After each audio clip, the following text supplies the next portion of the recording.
नमस्कार, KP news के bulletin में आपका स्वागत है। मैं हूं पूजा आपके साथ। चलिए शुरू करते हैं आज की खबरों का सिलसिला। उससे पहले एक नजर आज की सुर्खियों पर डालते हैं।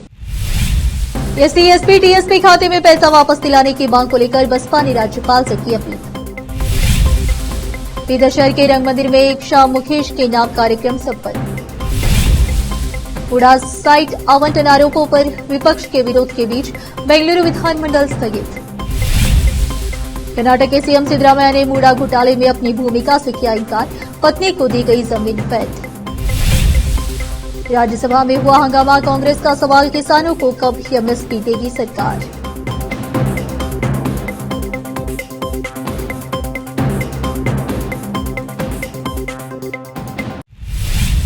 समाचारों का सिलसिला शुरू करते हुए देखते हैं समाचार विस्तार से। राज्य में अनुसूचित जातियों और अनुसूचित वर्गों को विभिन्न योजनाओं के माध्यम से सशक्त बनाने और उन्हें समाज की मुख्य धारा में लाने के अच्छे इरादे से कर्नाटक सरकार ने 2013-14 में एससी, एसपी और टीएसपी अधिनियम लागू किया। अधिनियम इसके तहत राज्य परियोजना व्यय का एक हिस्सा निर्धारित करने की अनुमति देता है। पिछली भाजपा सरकार ने लगभग 19,000 करोड़ रुपए अन्य परियोजनाओं के लिए दुरुपयोग किया गया है और उक्त अधिनियम के उद्देश्य का मजाक उड़ाया गया है। इसके अलावा जैसा कि सरकार ने कहा है, भूमि विकास निगम, डॉक्टर अंबेडकर विकास निगम और आधे चांबा विकास निगम में 10 करोड़ रुपए का गबन किया गया है। महर्षि वाल्मीकि विकास निगम में हाल ही में 187 करोड़ का घोटाला हुआ। आज बहुजन समाज पार्टी ने जिलाधिकारी के माध्यम से राज्यपाल को एक ज्ञापन देकर मांग की है कि राज्यपाल हस्तक्षेप कर इस एससी, एसपी और टीएसपी एक्ट में बनी योजनाओं को सीधे एससी और एसटी तक पहुंचाएं और जिन लोगों ने इस आरक्षित धन का दुरुपयोग अन्य योजनाओं में किया है, उक्त अधिनियम के अनुसार दंडित किया जाना चाहिए और पहले से ही दुरुपयोग किया गया धन एससी, एसपी और टीएसपी खाते में वापस किया जाना चाहिए। इस अवसर पर प्रदेश सचिव एवं बीदर जिला प्रभारी दत्तू सूर्यवंशी, जिला अध्यक्ष अशोक मंटालकर, योहन डिसोजा चिलरगी, संजय कुमार मेधा, गुणवंत सूर्यवंशी, पुटराज नंदी सहित अन्य उपस्थित थे। कैमरामैन पपुराज का कवरेज। मेरा नाम दत्तू सूर्यवंशी है। मैं Karnataka state secretary, Bidar district in charge.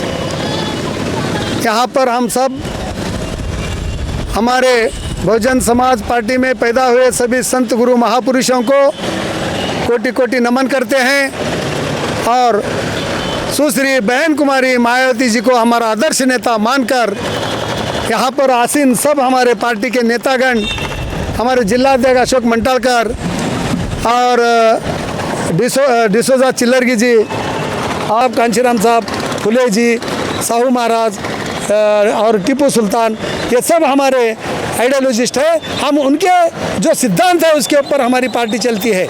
इसलिए मैं पत्रकार को भी बहुत शुक्रिया अदा करना चाहता हूं कि सोशल मीडिया ही एक रियल मीडिया है और सोशल मीडिया ही एक ईमानदार मीडिया है, एक राष्ट्र की मीडिया है और बाकी मीडिया सब बिकने वाले मीडिया है। उसका किधर भी इधर ढूंढो 1-2 किलोमीटर वो नहीं मिलेंगे हमको, इधर ढूंढो वो नहीं मिलेंगे। आप जो सोशल मीडिया वाले हैं, आपको मैं धन्यवाद देता हूँ। हर एक लोग तक ये तुम्हारा ये संदेश आप पहुँचाएंगे बोल के मैं आपको विनती करता हूँ। जय भीम, जय भारत। बीदर शहर के रंग मंदिर में एक शाम मुकेश के नाम संगीत कार्यक्रम का आयोजन किया गया। कार्यक्रम में मुकेश के गीतों को गाकर श्रद्धांजलि दी गई। इस मौके पर विभिन्न सिंगर्स ने अपनी आवाज और मधुर गानों से लोगों को आकर्षित किया। बीदर शहर के रंग मंदिर में लोग अपने चाहते गायक मुकेश के गीतों को सुनने उमड़ पड़े। कैमरामैन पपुराज का कवरेज। आज बीदर के लिए, बीदर शहर के लिए बहुत ही बड़ी बात थी। आज सिल्वर जुबली का जो है 99 का जो कारगिल युद्ध हुआ था उसका परमल में भी जो है कार्यक्रम चला, लेकिन एक शाम मुकेश के नाम के कार्यक्रम में नवाब साहब जो है यहाँ पे आए, हमारे बीदर वालों के लिए ये बहुत बड़ी बात है और पहली बार हम बहुत हिम्मत करके लेके आए उनको उतना मतलब पता भी नहीं है, वो उनकी बात भी सही है, लेकिन बीदर के लिए तो एक बहुत बड़ी बात है। यह पहली बार है। इसके बाद में नवाब साहब को और कोई भी लाएंगे, लाना भी चाहिए और अच्छे आदमी है। मेरी मुलाकात जो है आज आगा मुजफ्फर से हैदराबाद में हुई थी ऐसी संगीत के माध्यम से, तो 2-3 दफ़े हम मिले हमको। मैं फिर मुजफ्फर साहब से रिक्वेस्ट करा कि अगर नवाब साहब को करते हुए मेरे शब्द को मैं विराम देता हूँ और नवाब साहब को जो हैदराबाद से आए हमारे प्रोग्राम के मतलब बहुत बहुत उनका धन्यवाद और बहुत बहुत उनको वेलकम। बीदर, हाय बीदर। रोकते समाचारों का सिलसिला एक ब्रेक के लिए, जल्द लौटते ब्रेक के बाद।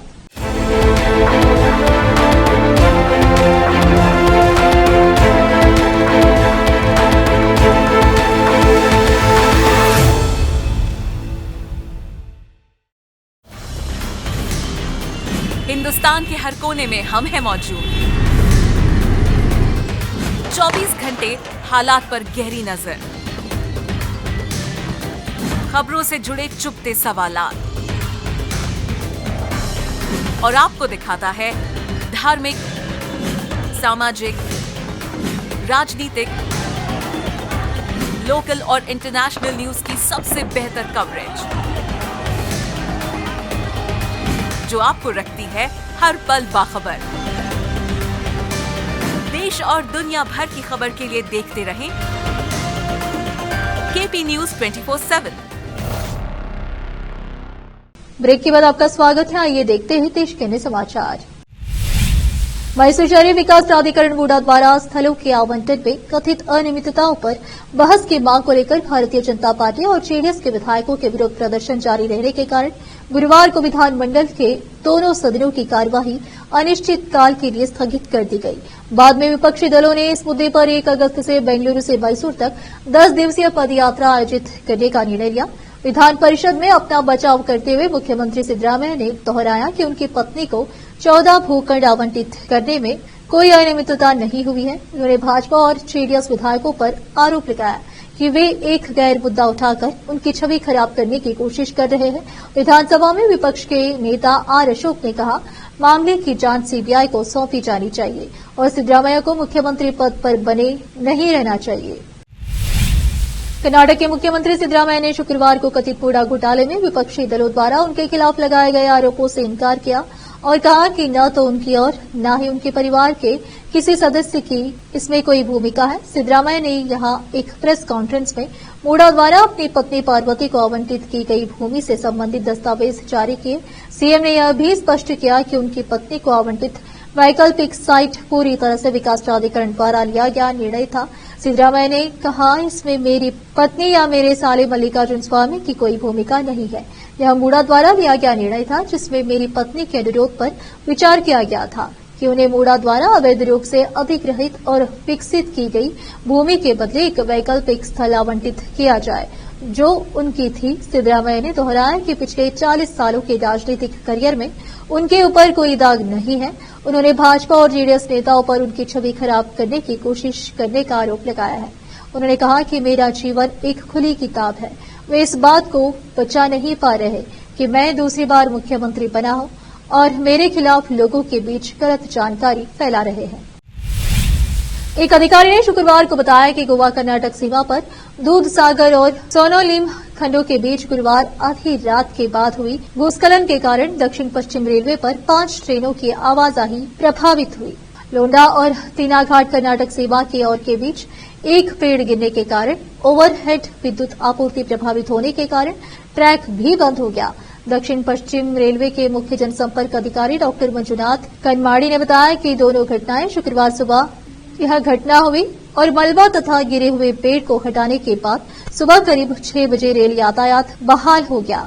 अधिकारी ने बताया कि रात 1 बजे सोनोलिम पहुंची ट्रेन संख्या 17310 को कुलेम स्टेशन गोवा पर रोक दिया गया, जबकि ट्रेन संख्या 17419 को रात 1:40 से लोंडा कर्नाटक पर रोक दिया गया। रोकते समाचारों का सिलसिला एक ब्रेक के लिए, जल्द लौटते ब्रेक के बाद।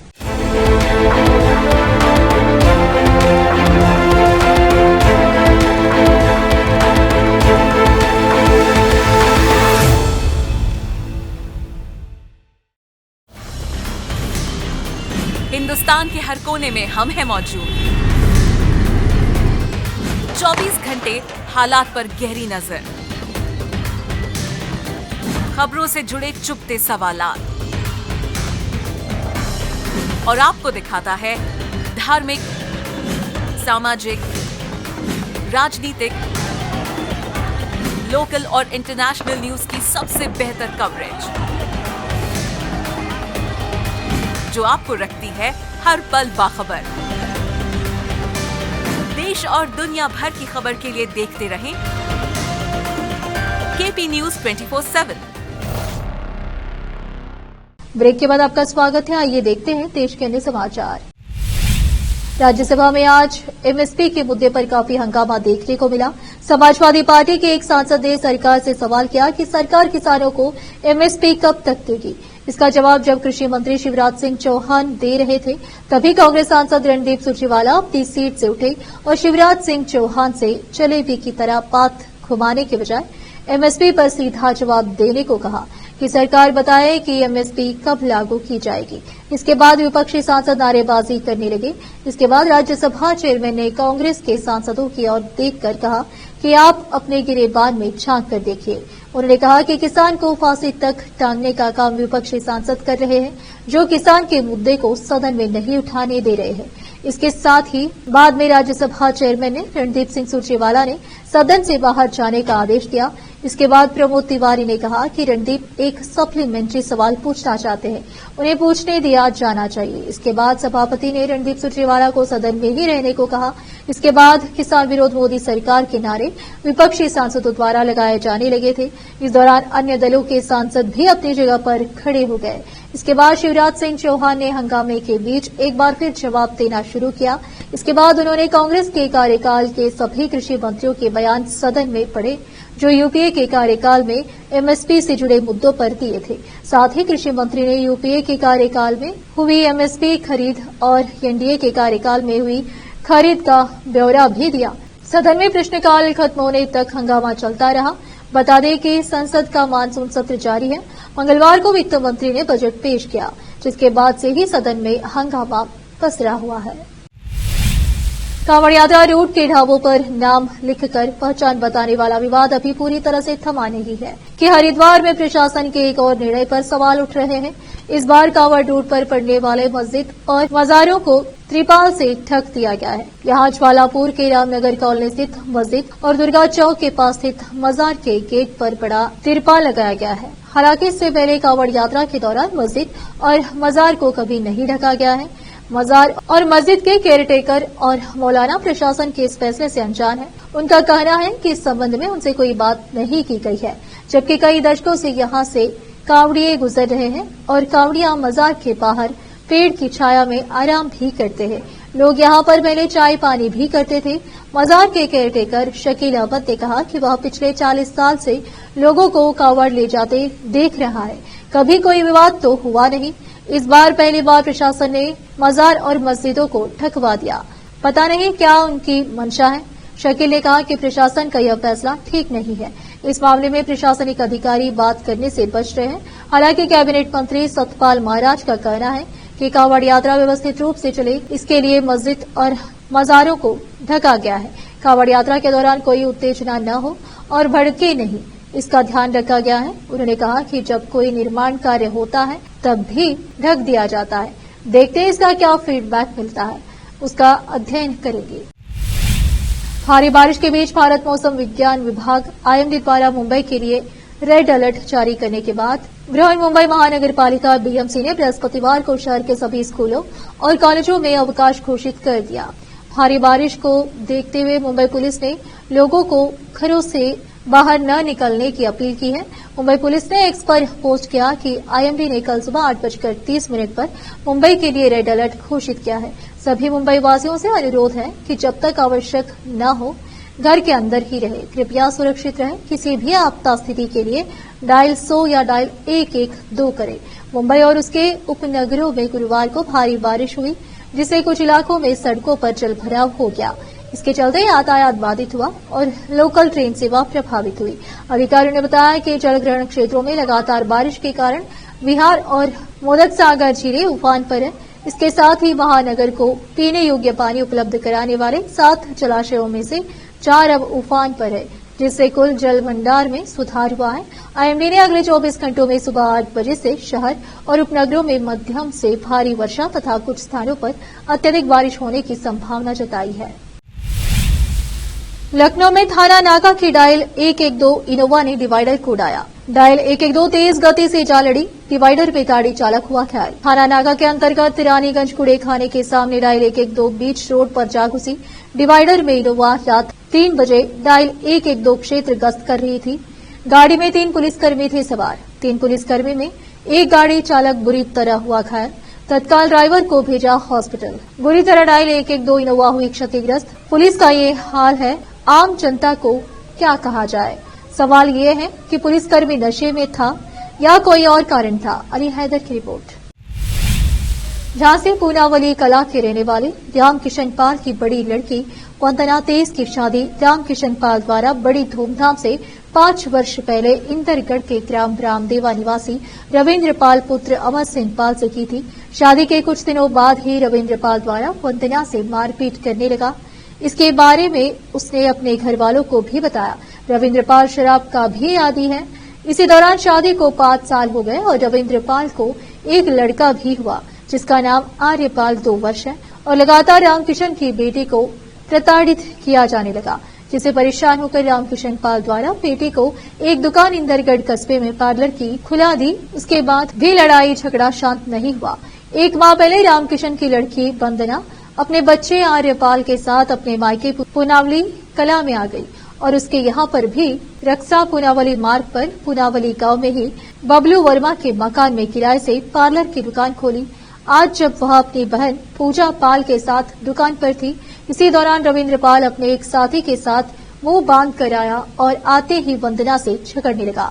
झगड़ा शुरू होने के बाद रविंद्र पाल द्वारा चाकू निकाला और 3-4 हमले किए जो उसके सीधे गर्दन के आसपास तथा चेहरे पर लगे। गंभीर रूप से घायल हो गई। वही बहन पूजा पाल भी घबरा गई और वंदना के लड़के आर्य को लेकर दूसरे पड़ोसी के यहाँ भाग गई।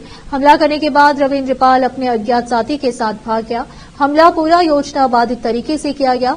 रविंद्र पाल दुकान में जाकर हमला करता रहा तो वही दूसरा अज्ञात गाड़ी स्टार्ट किए हुए बाहर खड़ा रहा। सूचना मिलते ही रक्षा पुलिस मौके पर पहुंची और घायल अवस्था में 108 एम्बुलेंस के जरिए वंदना को मेडिकल कॉलेज भिजवाया, जहां उसकी हालत गंभीर बनी हुई है। झांसी से मोहम्मद जावेद की रिपोर्ट। एक बार फिर से रुकते एक ब्रेक के लिए, जल्द लौटते ब्रेक के बाद।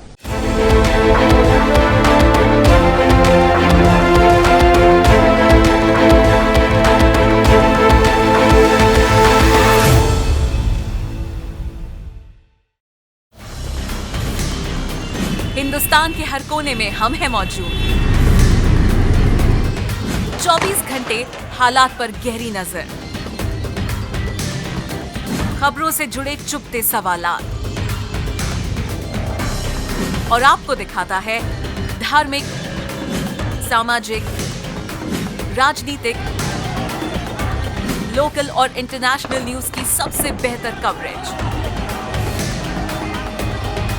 जो आपको रखती है हर पल बाखबर। देश और दुनिया भर की खबर के लिए देखते रहें केपी न्यूज 24/7। ब्रेक के बाद आपका स्वागत है। आइए अब देखते हैं अंतर्राष्ट्रीय समाचार। फ्रांस में ओलंपिक खेलों के उद्घाटन समारोह से पहले हाई स्पीड रेल नेटवर्क पर बड़ा भीषण हमला हुआ है। इससे रेल लाइनों पर अराजकता फैल गई है। यह हाल तब है जब ओलंपिक खेलों में भाग लेने आए खिलाड़ियों की सुरक्षा में बड़े पैमाने पर पुलिस सुरक्षा के अलावा सेना के जवानों की भी तैनाती है। ऐसे में विभिन्न देशों से आए खिलाड़ी भी अपनी सुरक्षा को लेकर चिंतित हो गए हैं। शुक्रवार को ही ओलंपिक खेलों का उद्घाटन होना है, मगर उससे पहले फ्रांस अराजकता की आग में जल उठा है।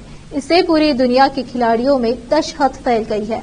बताया जा रहा है कि यह हमला और तोड़फोड़ फ्रांस के TGV high speed train network पर किया गया।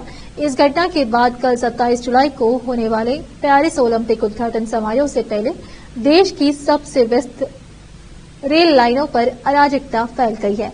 बता दें कि वैश्विक खेल महाकुंभ को किसी भी खतरे से बचाने के लिए हजारों सैनिकों और पुलिस के व्यापक सुरक्षा अभियान के बावजूद यह हमला होने से हर खिलाड़ी दहशत में है। सरकारी स्वामित्व वाले रेलवे ऑपरेटर ने कहा कि आगजनी करने वालों ने पेरिस को उत्तर में लीली, पश्चिम में बोर्डो और पूर्व में स्ट्रासबर्ग जैसे शहरों से जोड़ने वाली लाइनों पर सिग्नल बॉक्स को क्षतिग्रस्त कर दिया है। पेरिस मार्सेले लाइन पर एक और हमला करने वाले थे, जिसे नाकाम कर दिया गया।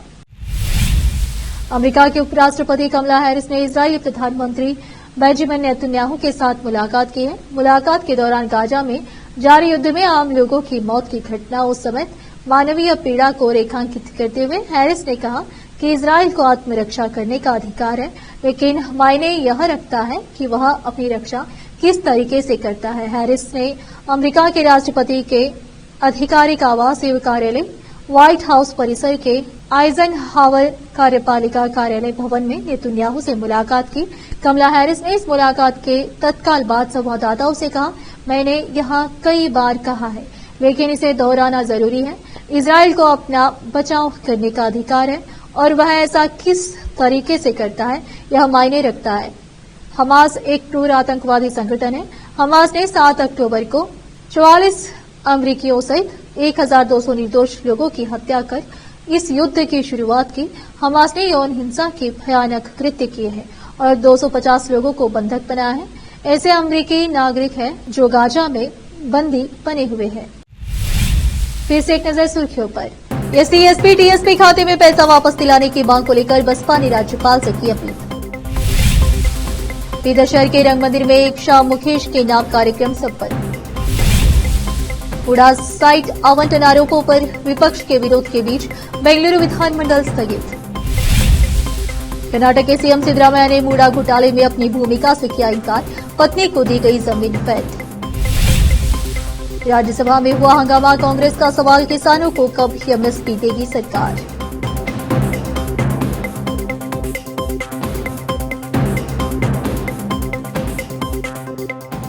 केपी न्यूज के बुलेटिन में आज इतना ही। आप देख रहे थे हमारा चैनल केपी न्यूज 24/7। धन्यवाद।